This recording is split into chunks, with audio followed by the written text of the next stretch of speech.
Versículo 31. Jesus continuou: Simão, Simão, escute bem. Satanás já conseguiu licença para pôr vocês à prova. Ele vai peneirar vocês como um lavrador peneira o trigo, a fim de separá-lo da palha. Mas eu tenho orado por você, Simão, para que não lhe falte fé. E quando você voltar para mim, anime os seus irmãos. Então Pedro disse a Jesus: estou pronto para ser preso e morrer com o Senhor. E Jesus afirmou: eu digo a você, Pedro, que hoje, antes que o galo cante, você dirá 3 vezes que não me conhece. A prata pode ser comparada nessa palavra com o trigo. E eu quero que vocês atentem nessa manhã. O trigo, acho que vocês lembram do vasinho, né? Eu trouxe para deixar de presente aquele dia eu levei, depois cheguei em casa e eu não deixei os vasos na igreja, vai ficar de lembrança, tá? Para cada dia que vocês olhar, vocês lembrar que vocês são vasos, que tem que ser limpos e cheios, amém? Então hoje eu já trouxe um vasinho limpo aqui para ser usado. Aqui nós temos o trigo e temos a palha. Ali na palavra do Senhor, Deus está falando que vai chegar o dia e Satanás está pedindo licença para peneirar esse trigo e essa palha.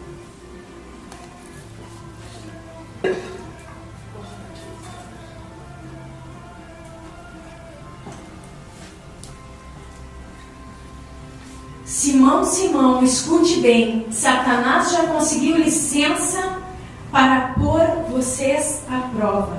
Ele vai peneirar vocês como um lavrador peneira o trigo, a fim de separá-lo da palha.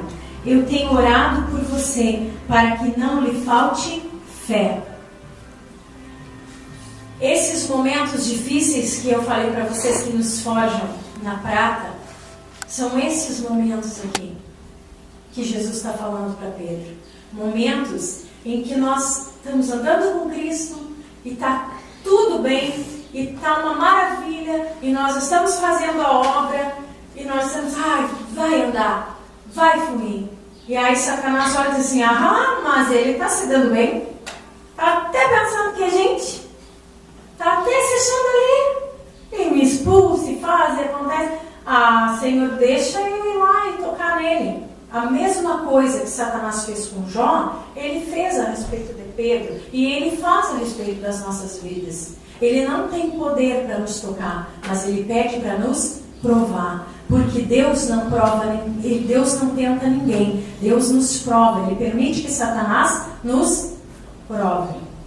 Mas Deus não pode ser tentado, diz a palavra, e Ele mesmo não tenta ninguém. Nós somos tentados por Satanás e caímos por causa da nossa iniquidade, por causa da nossa própria concupiscência. Então, quando você cair, não culpa Satanás, porque ele só te tentou, quem caiu foi você.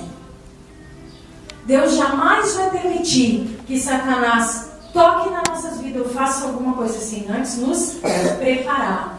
Ele preparou Pedro, ele disse, Pedro falou para ele: eu estou pronto. Uau, Pedrão lá, né? Todo. Era o fortão, Pedro já arrancava a orelha, pegava a espada, e Senhor, eu luto por ti, eu faço tudo por ti. E Pedro lá, fortalecido, eu não, Senhor. É aqui, Pedro estava com os filhos de Jó, ele disse: o que tem esse aí? Eu que vive só no teu colo. Eu quero também. Pedro era mais durão, mas ele queria viver agarrando no pescoço de Jesus também.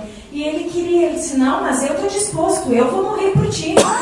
Jesus nos conhece, Ele sabe o que nós podemos suportar. Ele permitiu que Pedro fosse tentado, permitiu que Pedro caísse, mas Ele já tinha dado provisão antes. Olha o que Ele fala: eu já estou orando por ti, para que tu resista e naquele dia tu tenha fé suficiente para te manter em pé.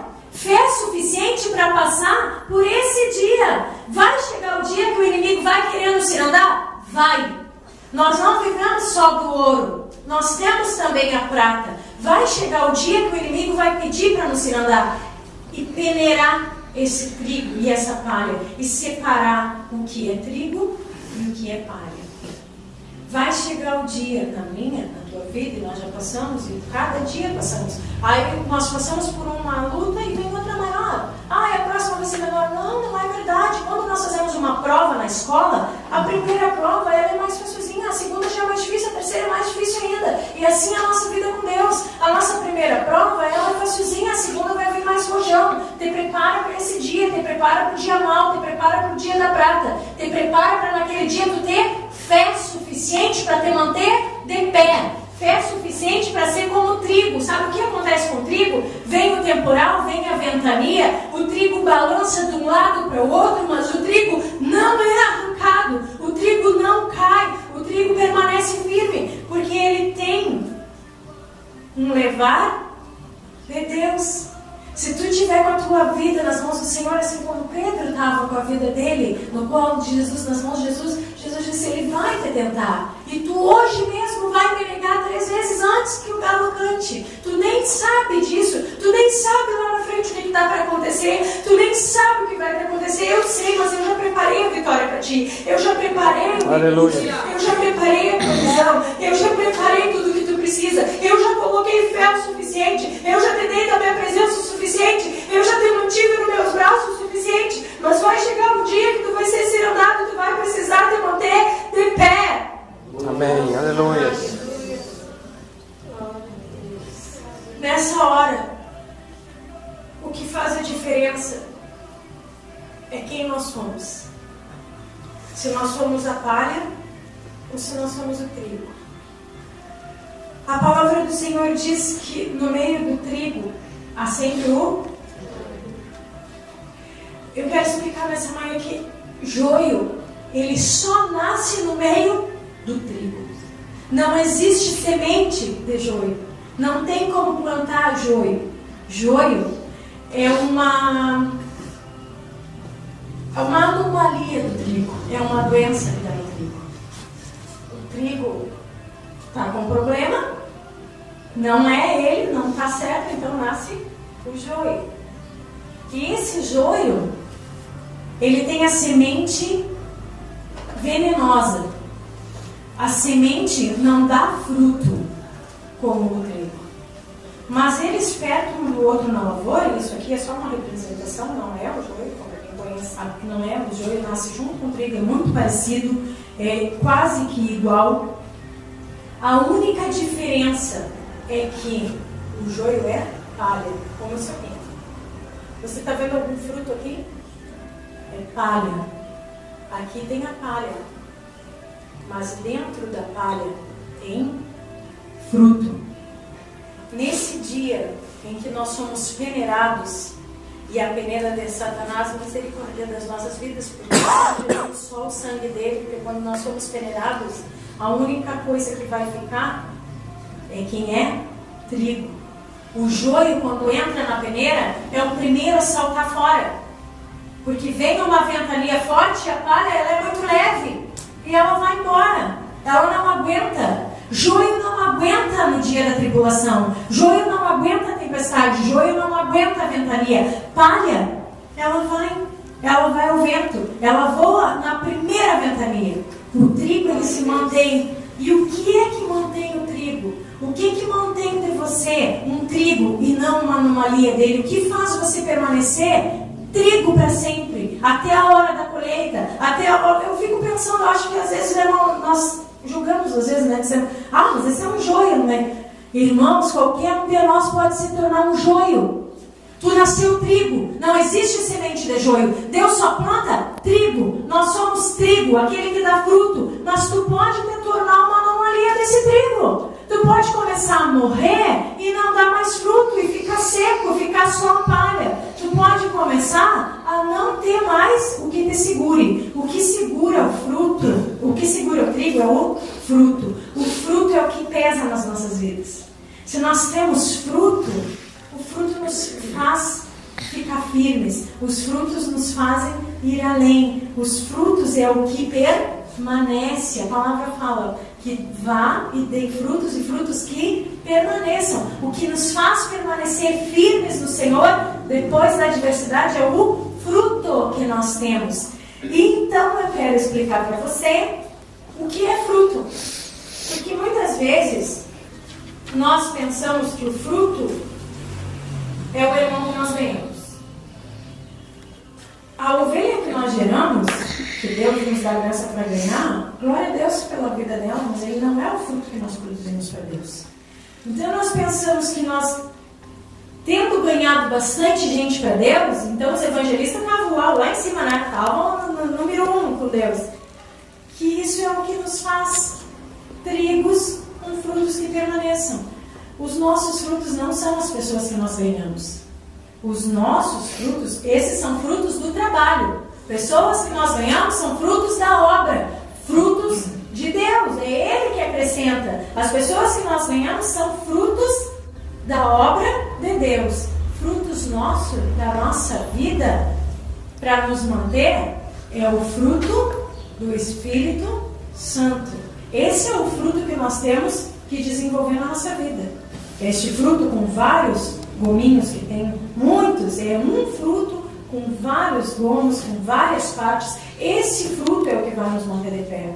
Se nós não tiver o Espírito Santo, que é o fruto da nossa vida, nós não vamos nos manter como trigo. Começa a sair o Espírito Santo, nós não passamos de joio, não passamos de palha, jogada ao vento, levada por qualquer vento de doutrina, levada por qualquer vento de confusão. Se nós não desenvolvermos o fruto do Espírito em nós, nós não passamos de palha seca.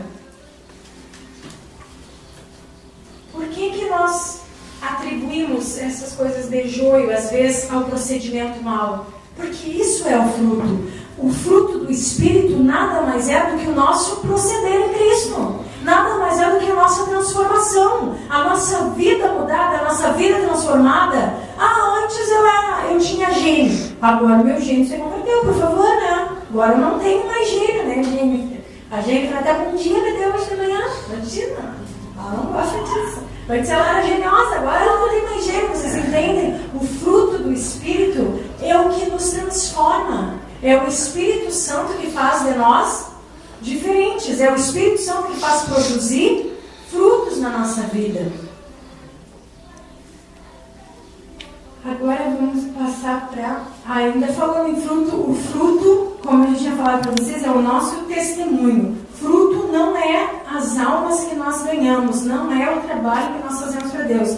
Frutos não são as obras materiais, a obra física. Ele não é o nosso ministério. Então, nessa manhã fique bem claro. Não adianta você ter um ministério lindo, você fazer uma obra linda para Deus, se você na sua vida não desenvolve os frutos do Espírito. A tua casa, a tua edificação, essa obra preciosa feita de ouro, de prata, ela precisa do fruto, que é o Espírito na tua vida.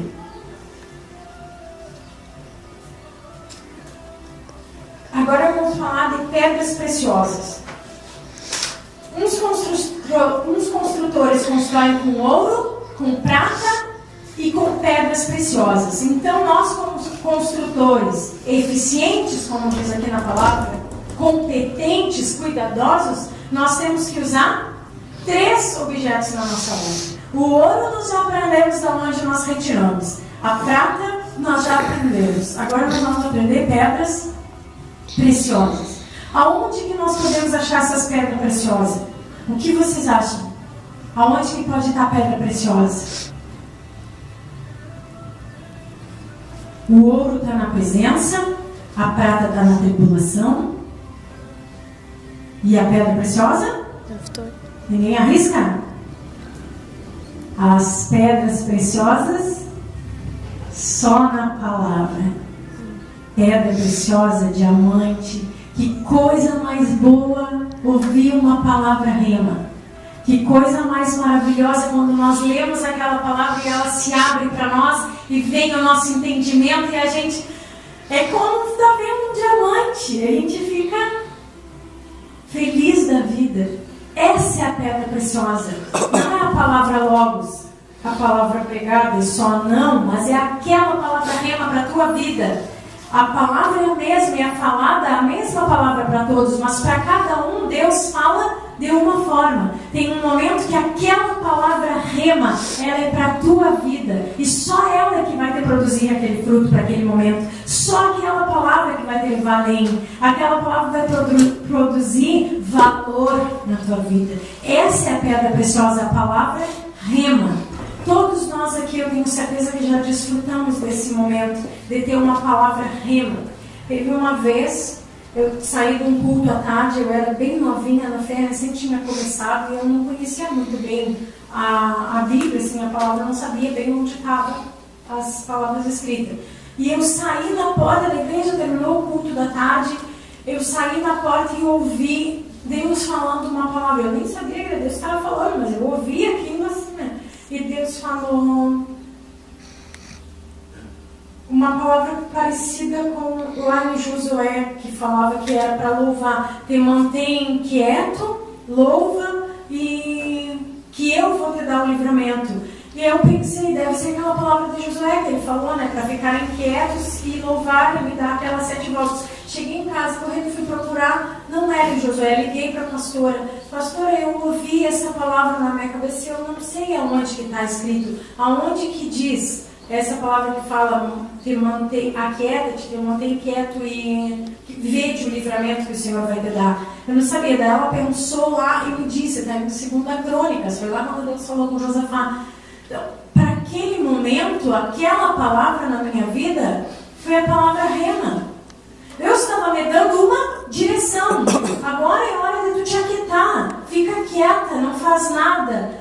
Te mantém, que eu é que vou fazer. Eu vou trazer o livramento. Vede o livramento que o Senhor vai te dar. Não tem momentos na nossa vida que nós temos que buscar a palavra rema. Tem momentos que nós tentamos entrar na presença do Senhor e não conseguimos, que parece que o céu está fechado, que parece que o céu é de bronze. Tem momentos que nós estamos atribulados, que nós não conseguimos desfrutar da presença, da intimidade, não conseguimos ver o Senhor falando, ouvir o Senhor falando conosco.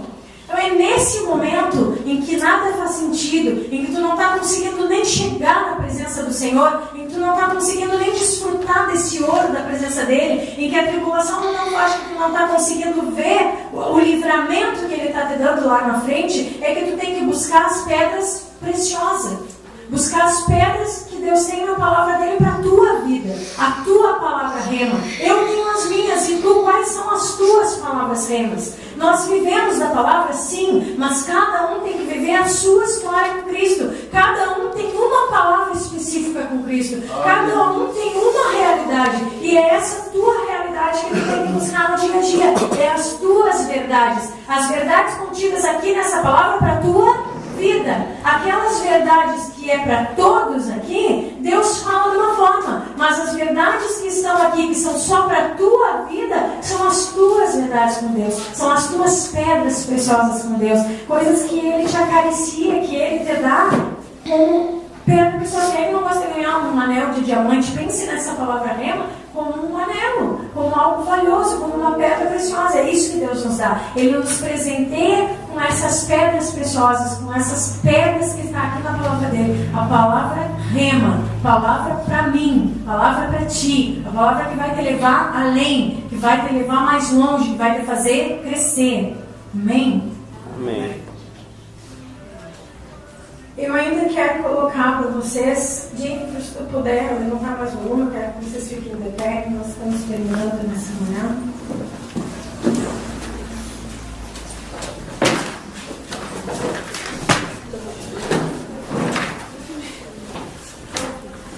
Pega o tripé aqui lá no fim.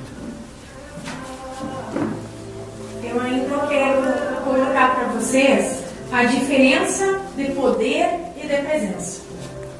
Poder de quem? De Deus. Presença de quem? De Deus. Nós nessa manhã nós falamos que o ouro ele está na presença. Ouro nós buscamos na presença de Deus. E presença de Deus é diferente de poder de Deus. O poder de Deus ele vem e vai.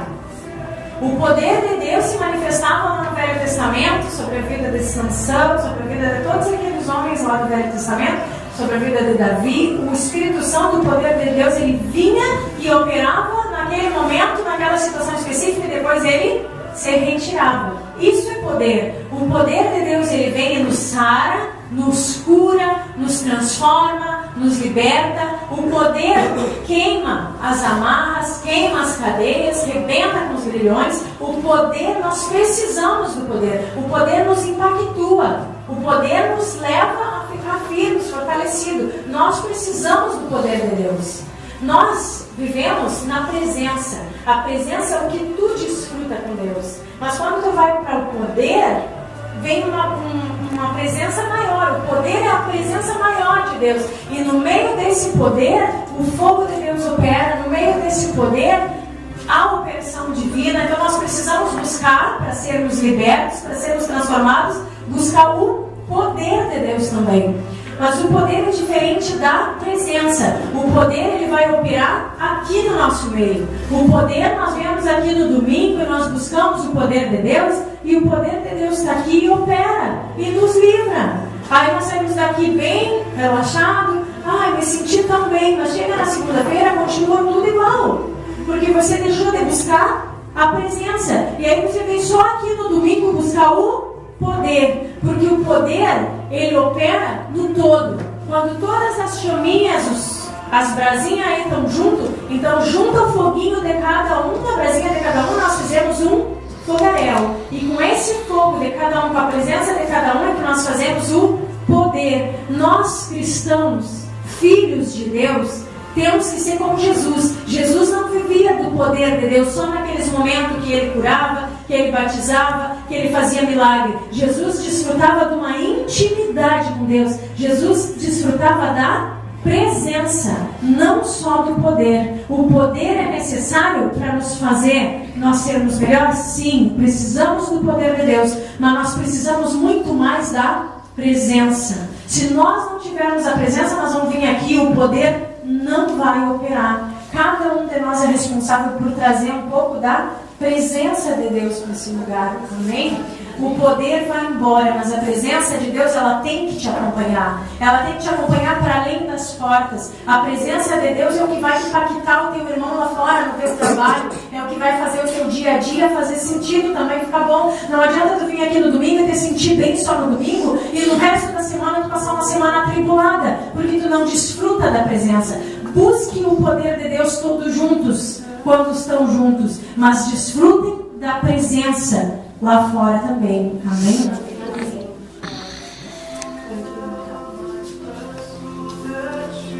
Eu falei mais nos materiais que nós devemos usar, mas existem os outros 3 materiais que nós vimos, que é a madeira, o capim e a palha.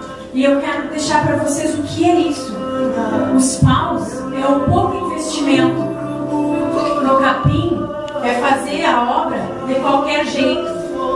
A palha é a nossa inconstância.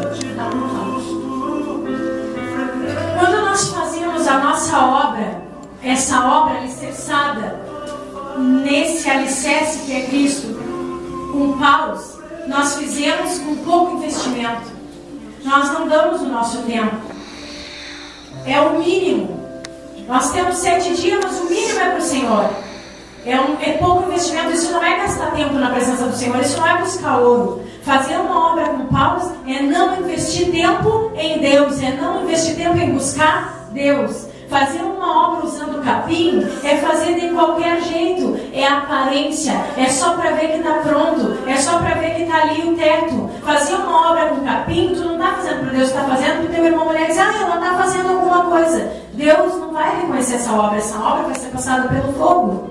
Fazer uma obra com paus é usar pouco tempo. Fazer uma obra com capim é fazer de qualquer jeito. E fazer uma obra com palha é nós sermos inconstantes na presença de Deus. É aquele levado pelo vento, aquele levado pelas águas. É como a onda do mar que o vento leva para cada lado. Fazer uma obra com palha, a inconstância quer dizer aquela pessoa que vive por circunstância. Tá tudo bem, tá tudo bem. Se não está acontecendo nada de mal, ai, glória a Deus. Mal acontece um probleminha, você foi a glória, não conheço mais Jesus. Isso é inconstância, irmãos. Tu serve a um Deus vivo, poderoso. Ele é Deus na hora da luta, Ele é Deus na hora da adversidade, Ele é Deus na hora da bênção, Ele é Deus sempre. Ele é Deus quando tu está triste,